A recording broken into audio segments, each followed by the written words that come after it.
Welcome to the Fall 2020 Ladies Big Book Study Recording Series.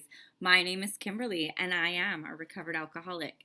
I am the facilitator of a tri-weekly Big Book Study for ladies only, and we record each session so we can share the knowledge along with you. What we do is we read the Big Book of Alcoholics Anonymous line by line.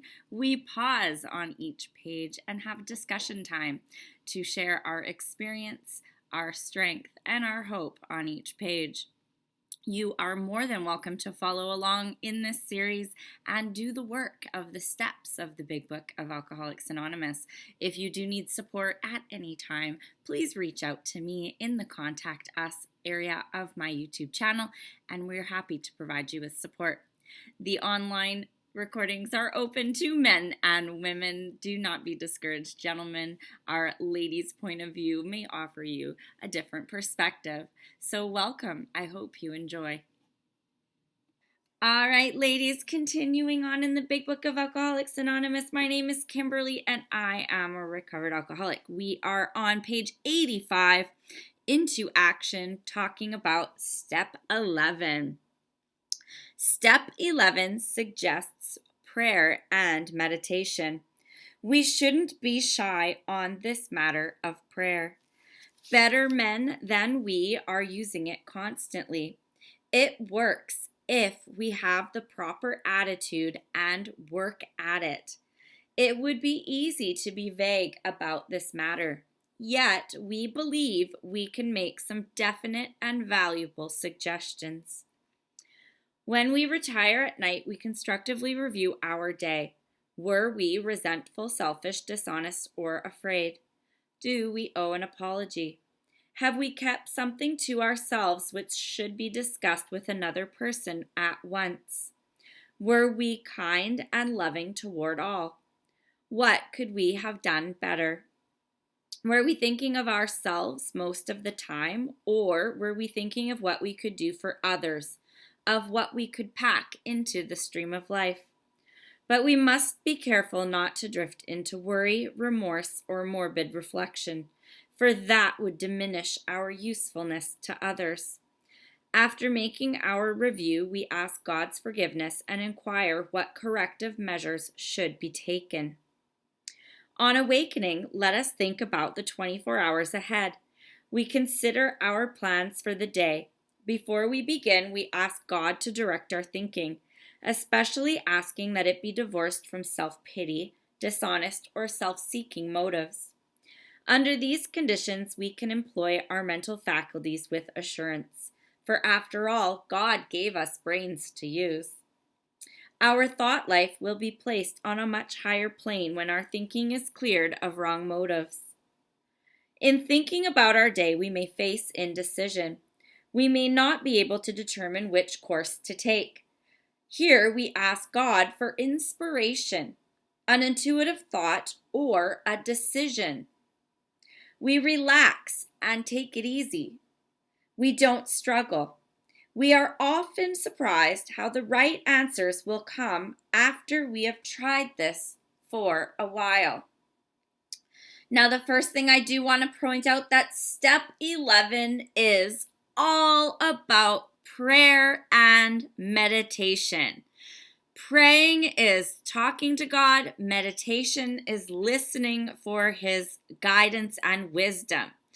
Nowhere on that page does it say, when in doubt, call 10 friends, post on Facebook, ask for anyone's opinion. It's not there. What it does tell us is to talk to God and listen for an intuitive thought or action. As I said last week, some people take this page as instructions for life. I take it as a valuable suggestion to a beginning, because we are new at this thing of prayer and meditation. Now, a lot of you have heard some of my stories about prayer and how once I kind of figured it out, it made more sense. People, when I got into the program of Alcoholics Anonymous, kept saying, well, you gotta pray. You gotta pray. You gotta pray. Pray, pray, pray, pray, pray, pray, pray, pray, pray, pray, pray. And I was like, I'm praying. I think I can, but nothing was happening. I didn't know what the frig I was doing. I was spinning my wheels in the mud of prayer because I didn't have solid direction. So here we offer valuable suggestions to get us started in prayer. Some people make a suggestion that the simplest prayer in the morning is good morning, God, and the best prayer at night is good evening, God. That is a very great start, but let me tell you, that is preschool level. There is no intuitive conversation happening there. That is one-way prayer, and you're not going to get much from it. What I really like on this page is the last paragraph, which it says, when we face indecision. When we're new, we face a lot of indecision. We don't know how to pray. The best advice that was given to me was ask for clear, concise signs. As you've heard my story about that, it worked. I needed to ask for strength. I needed to ask for direction. I needed to meet God where I was at. And where I was at was the stupid man prayer. God, I am so stupid and stubborn. Please make this easy for me. I was looking for black and white invoice lists. Tell me what to do. That is how my brain works. That's not how prayer works for a lot of people. So I needed to tell God what I needed him to give me. You need to send me a big Mack truck size sign because I don't see this gray shit. I don't get it. Please make it clear for me. Please make it simple for me. Because if I'm going, oh, please send me some strength and direction, I'm going to have no idea of the answers that are coming my way because I'm looking for me, my analytical OCD accounting brain is looking for a list of instructions. And God doesn't work like that. He sends us these weird kind of little signs and messages that we have to decode. So we need to have practice in this. So it says, here we ask God for inspiration, an intuitive thought, or a decision. So it's telling us very explicit examples of what to pray for. God, could you please help me make this decision? God, could you please send me some sort of sign, an intuitive thought that I can relate to? If I'm asking God, oh my gosh, I'm so overwhelmed, could you just help? Not sure you're going to get any response. So we need to ask for strength. We need to ask for direction. We need to ask for guidance. God, I'm really not sure what to do here. Could you help guide me through this process? But this takes practice, a lot of practice. And my go-to prayer is when I made my beginning. God, I am so stupid. Please make this simple for me. God, help me. God, please give me strength to get through this day. God, please send me a clear, concise sign because I don't fucking get it. And he showed up for me. Oh God, I really need to stay sober today. Not a good prayer. God, please give me the strength to get through this day sober. Please give me some guidance. Please send someone into my life to help me stay sober today. God's not here to solve our problems. He's here to help guide us through them. What was that quote I did? I wrote it down because I kept saying it. Peace is not the absence of problems in my life. Peace is the presence of God guiding me through them. He is not going to take your problems away, but he's going to give you the tools, the people, and the experiences to get through them. Then I have another one. I stole this one from church. It says, the stress in your life is proportional to who is governing your life. If I have a lot of stress in my life, I'm running the show. If I have less stress, God's governing the show. So we let those things sit in with us, right? And so we're going to turn to God for inspiration, intuitive thought, or a decision. We relax and take it easy. Why? because the answers don't come now. This isn't drive-through. This isn't, I'll take a side of peace and a dose of serenity, and can I get ketchup with that? It doesn't come immediately. This is something we need to relax. Look for that sign. God, I need a sign. Boom, it's there. It doesn't work like that. We have to work for it. Best way to do it? Working with another alcoholic. I find if I'm stuck and I call someone, hey, how's your day going? Or if my phone rings and I'm like, piled deep in nonsense, my phone rings and I answer, somehow in that conversation, an intuitive thought comes to mind. And I then know how to deal with what I was dealing with outside of that phone call. Prayer and meditation. Bonnie T. Good morning, everybody. Bonnie Alcoholic. I'm just going to step back a moment into step 10 because it relates for me. And that is, it's the asking for specific that I was missing out. Okay, so for instance, I would wake up in the morning and ask God to remove my defects of character. Well, guess what? It didn't work until and this is the first time that I understood how I should be doing this. And I think this relates to prayer too. Is I had a resentment early this week, which normally would have hung on with me for quite some time. That night, I think you had talked about it that on the Monday, or I'm not sure. But anyways, I learned that I should ask that a specific defect of character be removed. So I asked that my resentment be removed. The next morning I woke up and it was gone. Now I mean, totally gone. And so that was a big lesson for me, and I think it will work the same way with prayer.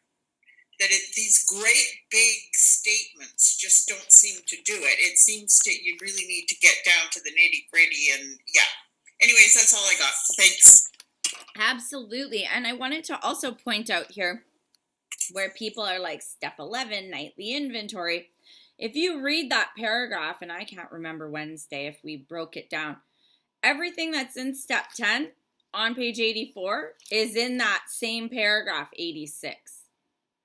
It's exactly the same verbatim. So it is a suggestion on how to incorporate it into your life. Lois, good morning. Hello, I'm coming from tropical Poconos. We have that glistening white sand that you call snow. We got 12 inches of it. Anyway, I was, as my drinking progressed, it was after my husband passed away, and I was fortunate to have a really good friend that came back into my life that was of the religious persuasion, and I was against organized religion at that time. But she gently and patiently took me to church and had me start praying. She would actually show me with what she was doing, because I hung out at her house a lot, how she was practicing her religion in her own life. And, when you said that about an intuitive thought, when my husband passed away, he never gave away clothes. And I don't know if I said this story before, but I didn't have a lot of money when he passed away. And I was going through a lot of his clothes that we were giving away. And I had spent whatever money I had left, I think, on his funeral and burial arrangements. And something said, and it was an intuitive thought, something said, look in the pockets of these pink and blue leisure suits that he had from the 70s. And this was 2001. So he didn't throw them away. And and something told me to look in the pockets of these suits before I got rid of them. And there was exactly, I mean, to the dollar, the money I had spent on his funeral and arrangements. That's, and I wasn't even in the program yet, but I was already practicing prayer and meditation because I had that friend, and I was fortunate that way. So when I got into the program, when it says relax and take it easy, boy, I was not a relax and take it easy kind of person. I would struggle and fight to get things done my way. And when I finally started doing these kind of things, it certainly did show me that, I could discern the things that were right and the things that I was doing wrong. I had the help of a sponsor, of course, but I had the idea that, I can relax a little bit. People that weren't in the AA program were doing it fine because they had faith. So I had to look at that and say, okay, I need to develop a faith and understand that as I try these things, they work, and I can go on from there. Like you said, if you're just saying, help me God, I used to do that. That's kindergarten AA. It's not getting into the meat and potatoes of the program. When you really start doing these prayers and meditation, that's when you start really getting the rewards of this program. So thanks for letting me share. Thank you so much, Lois. Oops, sorry. But yeah, and before you get into the meat potatoes, you do have to make a beginning. So if all you're capable of doing right now is good morning, God, in the morning and good evening, God, at night, that's great. But then add in a midday. Hey, God, how you doing? Or when you're in your car and someone's getting you frustrated, oh, God, can you help me? Until you get this meat and potatoes, until you get more practice, and then you get this weird God consciousness when you're constantly talking and receiving. Fern, and your beautiful Christmas tree. Thank you, everyone. I'm Fern, and I'm an alcoholic. Yeah, that's my daughter's beautiful tree. She did it, and it's lovely. Yes, this really brought back a story that I want to share about when I was in early recovery. I'd left a alcoholic home where an abusive relationship, a very controlling abusive relationship, and I had left with my beautiful garden and all that home with $2,000 in the bank, and I just thought, I just dug into the program and found a place to live and stuff on my own. I was 57 years old, and I was very sick as well, and I couldn't work.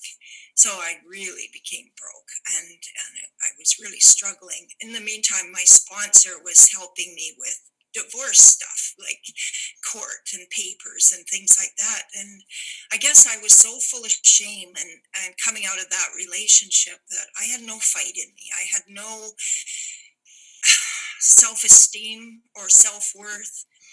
And with all the alcoholism and all that, I had just escalated my drinking in that relationship because I was so unhappy. But anyway, I was trying to get my life together, but I was participating in AA big time. I dug right in and was into service work and going to everything that was out there. And I went to a rally down in Nanaimo, and it was almost my third birthday. And I was at this rally, and we were all sitting around the dining room waiting for just after our big dinner at the rally, and they were going to do the draw, and I'd bought tickets. I never buy tickets because I always thought, I never win, so I never buy tickets and all that. And they had little tickets for little baskets and all that. But anyway, the 50-50 draw was coming, and so I had my ticket, and I was sitting there, and I thought, gee, if we're not supposed to pray for stuff for ourselves, if all these people are praying, who's going to win this 50-50? And it was almost $500. So I was thinking there, and I'm like, well, I know. I pray, God, please let the person who deserves this win. And a few seconds later, they called my name. I just got chills right now because I almost passed out. Just the power of this, like, immediate. And the real lesson wasn't the $500. That wasn't it. Like, people were coming up to me, oh, you'll have to buy me lunch. And everybody was excited. And I was just stunned. I was speechless. I was just like, oh my God. And anyway, after that, I got back with my sponsor and I realized God was telling me that I deserve to be taken care of and be happy. I'd worked hard for this beautiful little home and garden and all this, and I'd, put a lot of money and energy into it. I deserved to go to court and get my share, my half. And so anyway, that brought that together. I go, yeah. And so I finally got it that I deserved. And that was my story, the best prayer story I have. Thanks. Thank you so much. I've got a million of those stories too. It happens. I'm not saying you win stuff because you believe in God, but strange, weird things happen that just keep encourage you to go on the path. So 2 years ago, the October 2016, when Ray passed away and I did this set of steps, I had literally lost my job. I was broken up with that guy. Life was the craps, and I was entering into this set of steps. Well, I was at a business function that exact same time frame, and it was one of those motivational women's empowerment things. And the gift was an empowerment weekend thing. And in my head, as they were describing what entailed this women's empowerment, I said in my head, I'm like, I really need that. And they pulled my name out. Same thing. Like, I didn't pray for it. I said, oh, I really need that. Like, I knew that's what I needed in my life. And sure enough, I won that weekend. And that what was included was the NLP timeline regression therapy, which I did the same time I did my step 4. And like, talk about changing my life. So yeah, weird stuff happens like that all the time. And I was telling after the morning meeting today, so my ex-husband's been passed. This is the 3rd Christmas without him. This is the 2nd Christmas in the row I've gotten mystery money from him. So last year it was the car sale. We ended up getting a refund for the insurance 2 weeks before Christmas, and I was able to buy things for my kids that were over and above. This year I got a call on the nighttime meeting from a friend of his, and he said, hey, Kimmy, it's Darce. And I'm like, hey. He's like, so the class action lawsuit was settled, and you're entitled to some of the money because it was from 2020 when Ray still worked there.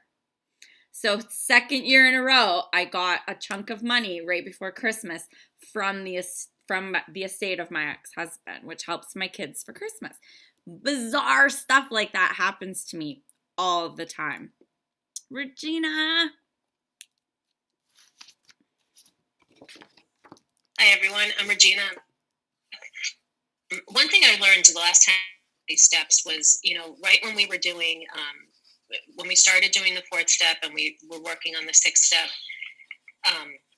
it was always suggested to look out for selfishness, dishonesty, resentment, and fear.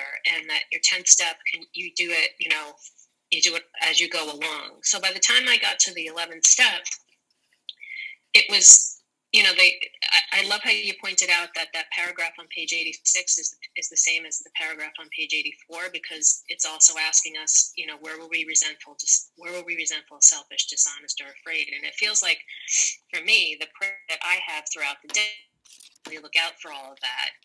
And when I'm doing, it's just helped me with my prayer. It's helped me to get more specific.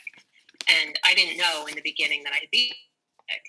And I've heard what I heard today was, be very specific on what you're at, or sign, an intuitive thought, direction, and guidance. And that to me is so powerful, because I can go throughout the day trying to keep in check like where my defects of character are coming up. But if I'm not specific about what it is that I'd like my higher power to provide to me, like you said, I'm not going to get it. It's not going to make sense to me. And it's so simple when you break it down that way. It doesn't have to be complicated. It doesn't have to be this elaborate. And I don't have to wait until the nighttime to do it. I wake up in the morning and I do that. Like, I think about the 24 hours ahead. I consider my plans. I ask my higher power to direct my thinking, especially that it be divorced from, again, self-pity, dishonesty, or self-seeking motives. And it's just like I just automatically say it. And it's so helpful to hear that if you can go out there into the world and continue to be that specific with what it is that you're looking for, that your prayers will be answered. And, I've had a couple of experiences. Most recently, back in 2019, I was at a job that I hated, and I couldn't, for the love of God, I couldn't figure out how to get out of it. And I prayed one night. I'm like, God, please, I need a sign. And like 2 weeks later, there was a reorganization at work, and my role was eliminated, and I got this great severance package. And for the last year, I've been unemployed, but I've been able to focus on my recovery. I've been able to look at different areas that I want to work in, and God did for me what I couldn't do for myself. But I was pretty specific, like, please show me what I need to do. I'm dying here, and it happened. So. And I'm sure that there are other examples like that in my life. If I think back on it, I wasn't really aware of me being specific about anything that I was asking for. So now it's like, now I'm going to really pay attention to that. Thank you so much. And, I really, while you're thinking, this came to me, it's like, I really want to talk to you about, God is big. God is huge, and he's got lots of kids to take care of. And our book tells us, he has given us willpower. Why has he given us our willpower? Well, because he's a busy guy, right? We need to be able to exercise our will in certain situations in order to do the next right thing or to solve problems on our own. Because sometimes he's busy with bigger prayers. He doesn't have time for us. So he wants us to rely on his agents because he's got a few of us that are in tune and are doing work for him. So he's like, you know what? Rely on my agents. I'm going to put a few in your life. Could you go to them? Because I'm busy right now because Betty Lou Who down the street, her daughter's got cancer. And her neighbor Joe just got hit by a truck. So I'm busy over here answering some of those prayers because they're more urgent right now. So the fact that you're fighting with that shitty boyfriend that I told you not to get with that you didn't listen to, you're not at the top of my priority list right now. So could you ask one of the agents for me? And that's kind of how it works, right? If I have a big urgent crisis, God's going to be there for me. But if I have something that someone else can help me with, or perhaps he knows I can intuitively think of a situation, he's going to let me be for a little bit. And it'll help itself out. But he's always there. He's always there watching, at the corner of his eyes, like, oh, Kimberly, yep, she's still doing good. I can leave her be for now. She's helping others, and, she seems to be managing well. And then, I'll have those moments where he'll see out of the corner of his eye, oh, that agent Kimberly, she's looking pretty overwhelmed. She's crying right now. Maybe I should send her a phone call. Oh, look, Betty Lou is struggling. I'm going to get Betty Lou to call Kimberly, and that they take care of each other because I'm busy over here. Like, you got to think of God as a major micromanager. He's got his agents. He's got his people that need help, and he's connecting us all the best he can. So if your phone rings and you're having a shitty day, pick it up. It's God calling. Don't think of it as like, oh God, fucking Betty Lou Who again. Jesus Murphy. She really needs to get her shit together. I'm so sick of her calling me. No. You selfish bitch. Stop yourself. That's God sending Betty Lou because he sees you're overwhelmed. So thanks God for sending Betty Lou again. Hi, how are you? So we kind of have to watch how this unfolds, right? Intuitively things happen, situations comes up. God's got agents here to help us because he's sometimes busy with bigger things. But we always have to remember he's got a plan. He doesn't forget about you. He's not forgetting about you. He's not there for you. He's busy with other stuff that just might be a little bit more time sensitive, right? So we have to look out for each other. We have to just kind of use our willpower for the right way, not selfishly, and things tend to work out a little bit better. 87. What used to be the hunch or the occasional inspiration gradually becomes a working part of the mind. Being still inexperienced and having just made conscious contact with God, it is not probable that we are going to be inspired at all times. We might pay for this presumption in all sorts of absurd actions and ideas. Nevertheless, we will find that our thinking will, as time passes, be more and more on the plane of inspiration. We come to rely upon it. We usually conclude this period of meditation with a prayer that we be shown throughout the day what our next step is to be, that we be given whatever we need to take care of such problems, and we ask especially for freedom from self-will and are careful to make no request for ourselves only. We may ask for ourselves, however, if others will be helped. We are careful never to pray for our own selfish ends. Many of us have wasted a lot of time doing that, and it doesn't work. You can easily see why. So I have that highlighted and underlined because it's a great little easy prayer, and it helps us learn. So in it says, could you show me throughout the day what our next step is to be, and that I be given whatever we need to take care of such problems? Big clue there. It's not saying God take away my problems. It's God's giving us what we need to take care of our problems. So if you're sitting there doing jack shit, waiting for your problems to disappear, you're going to be watching your problems get bigger, badder, worse, and more scary. He's going to give us what we need. How does that come? By his agents showing us the experience, strength, and hope.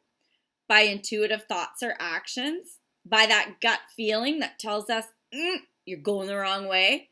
That's that GPS. When it goes beep, beep, beep. You missed the turn. Recorrect on your GPS.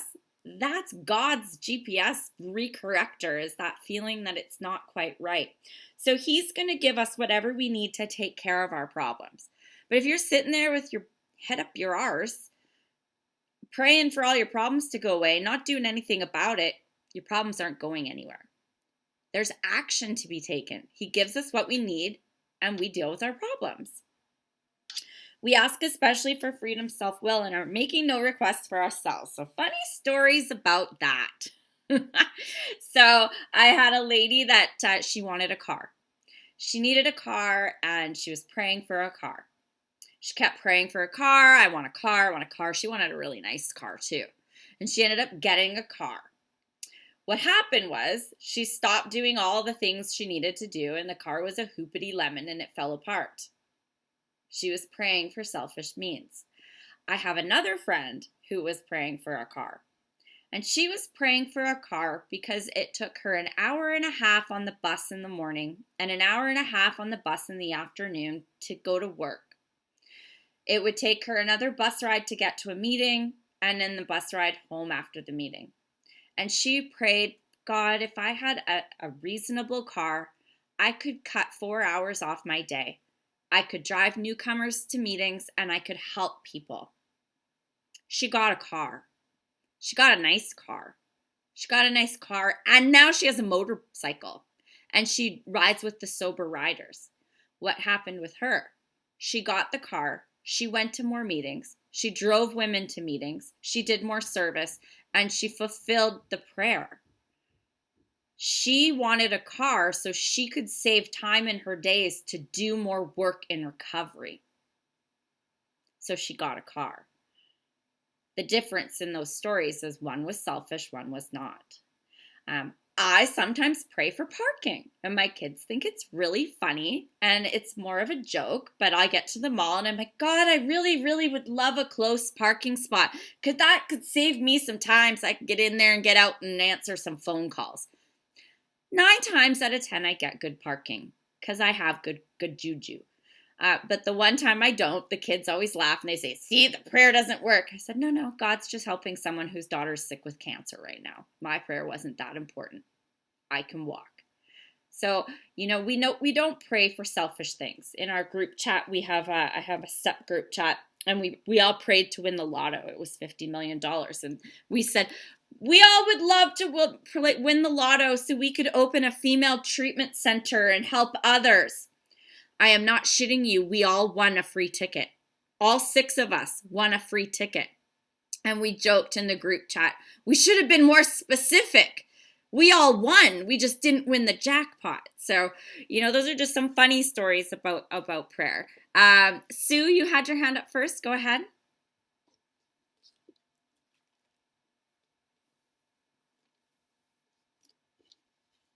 Sue, are you there?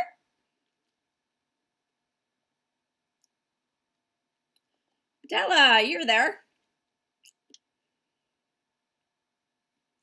I am. Good morning, ladies. Della, recovering alcoholic. For those of you who attend our morning meetings at 164, there's a gentleman there who says we can pick 2 times in the day, one at night and one in the morning, and he does it at 3:33, and that's the one time for the 1 minute that you're allowed to pray for yourself. And I love that. So that, throughout the day, we're going to pray for others. We're going to pray for strength and direction. But at one time, maybe 2. If it's 3:33 in the morning and 3:33 in the afternoon, you get 1 minute to pray for yourself. And I love that. Thanks, Kim. Thanks so much. He doesn't answer the selfish prayers, so, just so you know in advance. I made a funny deal with God, and it was like, my God's a trucker. I don't know if you all understand that, because I'm very stubborn. I'm very A personality, and I need to be put in my place sometimes. And so my God is quite unorthodox, and he tells me exactly, and he yells at me, and I've had conversations about that. So after my last breakup, I had this moment in my car, and you're listening to sad music in the car, and you're having it out, and it's like, okay, God, here's the deal. I'm like, I've worked my butt off for you. I do everything you ask for. Could you please just throw me a bone and send me a 6'4" muscular guy with a big eggplant that's spiritually fit, and just throw me a bone and I'll keep doing your work for you. Yeah, no. It doesn't happen, right? But it's like you can have that moment where you're just like, oh, just come on. And I know, go back to my ways, do my work, everything's gonna work out, and I met a nice person. What's gonna happen? Who knows? Is he tall? No. But that's okay. We'll see. If circumstances warrant, we ask our wives or friends to join us in morning meditation. If we belong to a religious denomination which requires a definite morning devotion, we attend to that also. If not members of religious bodies, we sometimes select and memorize a few set prayers which emphasize the principles we have been discussing. There are many helpful books also. Suggestions about these may be obtained from one's priest, minister, or rabbi. Be quick to see where religious people are right and make use of what they offer. There is a gazillion books about prayer, about meditation. There are apps. There's no set way to do this. There's no right way at all. There's no right way to pray but there is a wrong way. The wrong way is to not, or to pray selfishly, right? So for me, meditation was very hard. My head was not quiet. I could not sit still. I love an app called Insight Timer. Insight Timer has guided meditation, and I used that a lot at the beginning of my journey. And it helped guide me to be quiet in my mind, to start having intuitive conversations with God. I myself went on a little pilgrimage to try to find a church. When I did this process, I wanted to know more. Once I started to see prayer working, once I saw how God's presence in my life changed things for me, I wanted more. I'm a bit of a nerd, and I like information. So however you seek it is completely up to you. There is 1.5 million ways to do it. I read some books. I'm not really a book reader. And I don't have the patience or to sit and do it. But so for me, I love to go to church. I love what are the songs, like, what's it called? Worship music. I love worship music. I love listening to worship music. I feel connected to God when I listen to worship music. Water is a big meditation medium for me. I'm a fire sign, so I can be quite lofty sometimes, but if I'm in water or near water or listening to water, I tend to get centered better. So it is individual. It's find what works for you and work the shit out of it. Sitting in my car, if I'm having a day and I like to drive, I'll listen to music really loud, and that just, it does something to me, right? So you find what works. Some people like yoga. I do love nature, right? Usually nature that has water is my thing. Water is a big part of calm for me.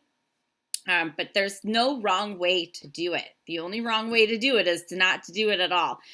So there's totally lots of different options on finding ways to bring prayer and meditation in your life. One that I've recently got from a spiritual advisor was two-way prayer. So two-way prayer is from the Oxford group. You can Google it, and there's instructions. I kind of what I was already doing. It was just putting a name to it. And so two-way prayer is a really great way. It's kind of like a combination of prayer and journaling, if you wanted to put it in an easy, simple way. So two-way prayer is great. But so there is lots out there. Find what works for you and do it. And if you're not sure, heck, we bar hopped for long enough. Start hopping. Church hop, music hop, meditation hop, join into different prayer and meditation meetings, groups, talk to people. I found my church talking to a mom on baseball bleachers. It was meant to be. It was part of my plan. Lee. Hi, I'm Lee. I'm an alcoholic. And I've got these strange things on because there's lots of noise going on outside right now. But I have a tendency not to be able to sit still for long. I always find something else that runs into my head and I take off. But next door to me, there's a church, and I about 5 years ago discovered that they had a labyrinth there.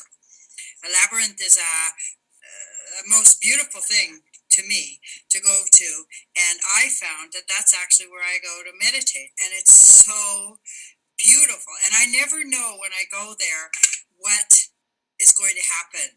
Sometimes I feel really good and refreshed, like the sun is shining on me and everything's beautiful. And other times I just cry, and I'm not even sure what I'm crying about, or tears come down. And it's such a beautiful thing to be able to go and walk and listen to God, or I don't think I have conversations because I didn't really know what to expect. I just thought, oh, look, good, I can keep walking. This is all good. But it's such a thing, and I miss it so much because it's been closed ever since March. And I can hardly wait till it opens up again and I can go and do it. And it unlocked a part of me that I have kept under control for way too long, and that's letting the tears come sometimes. So thanks thanks for mentioning that there's all sorts of ways to meditate in different places. Absolutely. Thank you, Lee. And Lee has a beautiful garden that she got to show me. And that's a good point to say is people don't know what to expect, right? We have this vision in our head, or we get this idea of meditation. Okay, God talking to you. Like, it's not like a thunderbolt that's like, Kimberly, you need to go do this. It doesn't happen like that. So for me, the best way to describe meditation is when I get the noise out of my head and I can let those intuitive thoughts come in. And I don't have clutter and that tornado. So for me, like when I'm by water or when I'm hiking by myself, it's just that moment of peace. And then thoughts just come, and then things just make more sense to me and I get clarity. That's the best way I can describe how I have those moments of meditation and God moments where I'm like, that clarity, where it just, the picture kind of makes more sense. That's an intuitive thought for me. Anne Marie. Hi, I'm Anne Marie. I'm an alcoholic. Yeah, I struggled with the, not the prayer part, that's okay, but the meditation part for years and years when I came into the fellowship. I just couldn't get away from the cross knees picture in my mind, you know? But then it dawned on me one day, I do a lot of handwork, crochet and needlework, and I also strip furniture, and I work with my hands. And I realized that's when I'm meditating. That's when I'm just gone somewhere else. I call it Zen moments, you know, where I'm at peace. And I do occasionally get aha moments while I'm doing those things.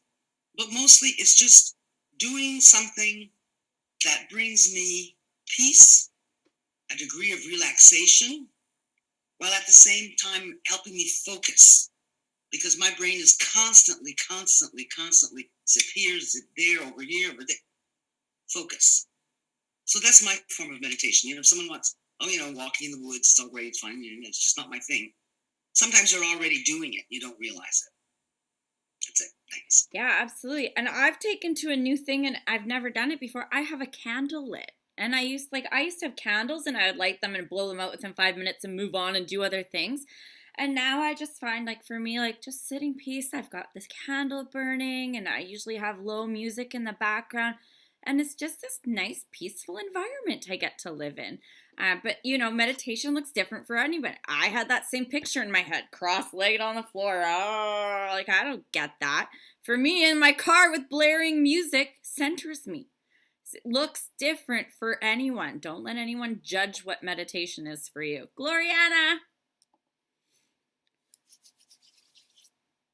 Hello, everyone. Hi, Kimberly. I'm so happy I'm here. And yes, meditation is so nebulous and relative to each of us. Everybody has a different method. And, lately what I find, I used to paint and I make music, but I find cooking is really great for me lately. I get I listen to spiritual music. And I cook, and I go off into a very sacred place. And I want to report, too, that, I had a sponsor who was very Christian. I actually have a born-again Christian sponsor now. It has nothing to do with it, because it all has to do with how we find God, how we find that serenity. And the interesting thing, my one sponsor at one time would say to me that you have to be careful how you petition God. And, again, it's written as God as we see God. So everybody has a different idea. Some people are very multi-deity. Some are a goddess. Some are God. Some are like, they don't know what it is, but whatever it is, it's a very special place. I find a very sacred place that really brings me the serenity and the cohesiveness of everything. Anything, everything. I feel I can go to any church, any synagogue, any temple, and I can connect with a higher power. Nature helps me connect. But anyway, interestingly enough, now I cook, and it puts me in a good place. And I just want to report this. I'm so proud of myself, because so much of this has to do with telling on ourselves. I was presented with a circumstance that was not so good the other night with my husband, and I could have gone into reactions. And reactions are a go-to drug for me. react, explode, anger, the whole thing, get into a real bad resentment. And I didn't. I prayed on it, and I just said, I'm going to just give it to God. He's doing what he's doing, and I'm going to just stay centered. I'm not going to go step into that, that pit. And I didn't, and it made a huge difference with the way everything played itself out. And that was a God moment. So that's all I want to say. I love you. And I just want to say, too, it is the solstice coming up, and it's Christmas coming up, and the light is returning for all those of you who live in dark, cold places. And, we did a meditation last night. It was all about keeping the light alive in the dark night of the soul that we often go through, like whether it's a challenge, a terrible time, a loss, a death, etc., and keeping that light alive. That's so important right now for all of us. Keep the light alive. Love you. Thank you. Thank you so much, Gloriana. Kayla. Hello, everyone. Kayla, alcoholic. This just really, really helped me today. Obviously, I haven't really started my step work yet. I had to move my Wednesday with my sponsor, which I don't know. I don't know why I'm carrying this I don't know. I'm a really sympathetic, empathetic person, and I guess I don't know how to be you're just not working for me. Yeah, I don't know why. That's a hard thing for me. Anyways, this meeting has been really, really helpful for me. I've been mad struggling this morning, and I had my first relapse dream last night, and that was fucked up for me, really messed up. And so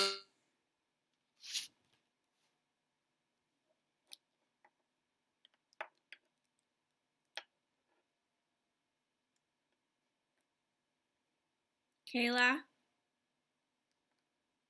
Is she frozen for everyone or just for me? Huh. She's frozen. She's frozen.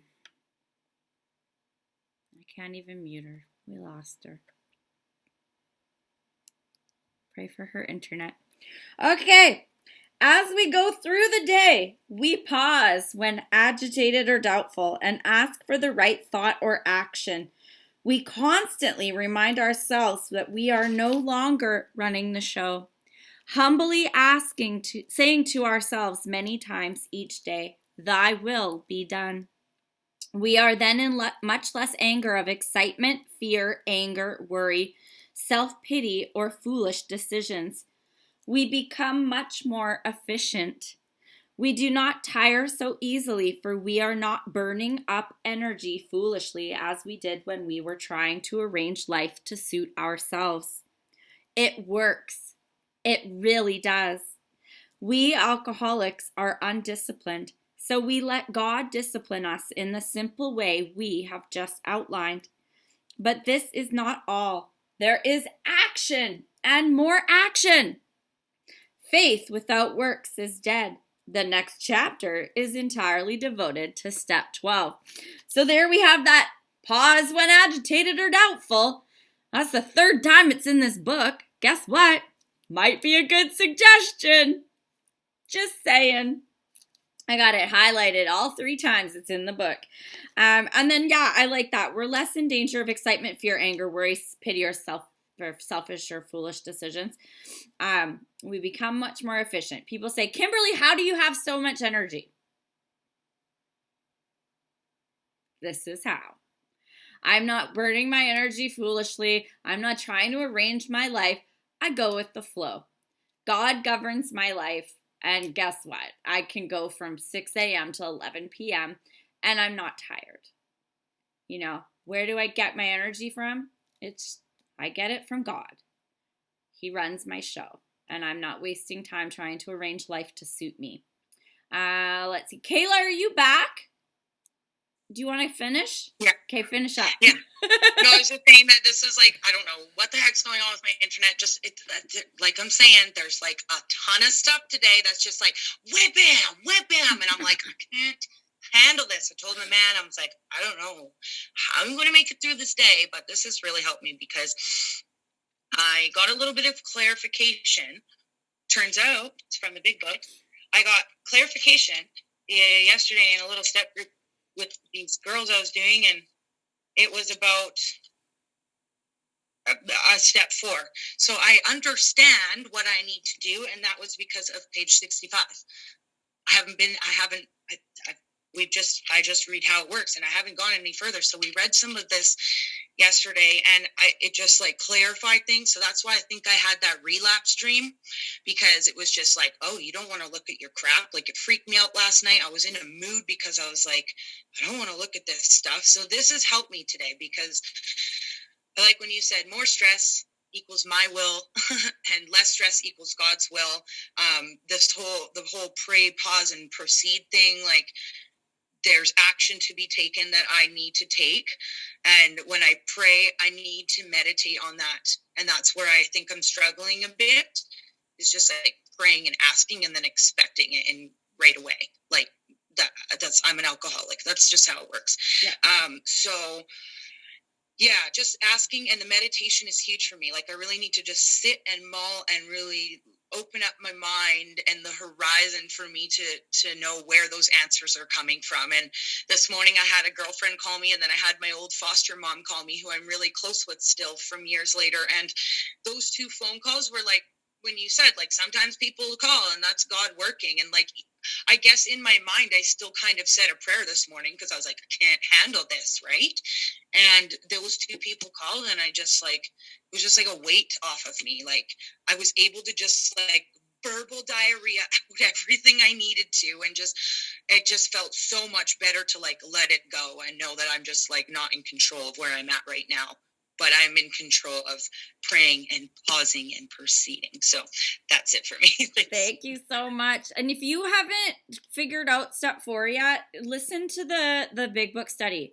It's on my YouTube, and 17 starts with how it works. So 17 through 24 is all about that chapter. If you don't know what you're doing, it's not going to work. So just to write a step 4 with no understanding why you're doing it, you're going to be off in the wilderness, and it's going to take you out. I'll show you my book. So this is my book. This is the part that most people read. This is step 4. And then this is where I live. So people, they come to me, they want help, and then they fuck off at step 4, and they're drunk. So that's great, because my book kind of is starting to look like that. Yeah. So I mean, all great. You know, the first 4 chapters, you need to be in that 5th chapter. If nobody has read you that chapter 5, why are you writing a 4? Like, I would honestly, like, not to piss people's sponsors off, but I piss people's sponsors off. If your sponsors got you writing a 4 and you don't know what the fuck you're doing, be like, why haven't we read this chapter? Right? Like, honestly, if someone's telling me how to do brain surgery and they're just telling me how to do brain surgery, I'm going to be like, I don't think I'm qualified to be doing this brain surgery yet. They're like, well, I told you should do it. And I told you how to do it. Well, I don't understand, right? So I shouldn't be cutting somebody's brain open if I don't. So go listen to the YouTube or call me. Like, we're close. I can go for coffee with you. But I don't want you to get in your 4 over Christmas and fuck yourself. Yeah. Christmas I'm is already. I'm scared of that. I feel like I just like it. Right. It brought me a lot of fear yesterday, and yeah. I just like, I'm off today. I'm off kill. Yeah. So I did my step 4 this way that I teach it, the 2 weeks after my husband died, probably the worst 2 weeks of my life. So you can do it in tough times. You can do it over Christmas. It is actually an amazing step, but you need to know what you're doing when you're doing it. I don't want to see you fail, right? So if you call me, listen to the YouTube, or ask your sponsor. Read me this chapter. I need to know what I'm doing. Because if you're just writing shit on paper, you're going to fuck yourself up. Okay? Thank you. Yeah, absolutely. I'm not in the business to like collect sponsors. I just don't want to see people get hurt. Marianne. Toronto. Is she? Are you frozen? Marianne? Oh, hi. Hi. I thought you were frozen. Frozen. Hi, Fred. I am an alcoholic from Toronto. My name's Marianne. Grateful to be here. Grateful to be sober today. The person who took me through this had me write down at the end of this chapter. Spiritual awakening is the beginning, not the end. So I just wanted to share that, and I have to remind myself of that too, that I don't have a spiritual awakening and everything's fine. It's just the beginning of a road that I'm glad to be on and grateful to be here today. So thank you. Thank you so much. I love all of you guys so much. Prayer and meditation, where it's at. Practice, practice, practice. All right, we will see you guys on Monday.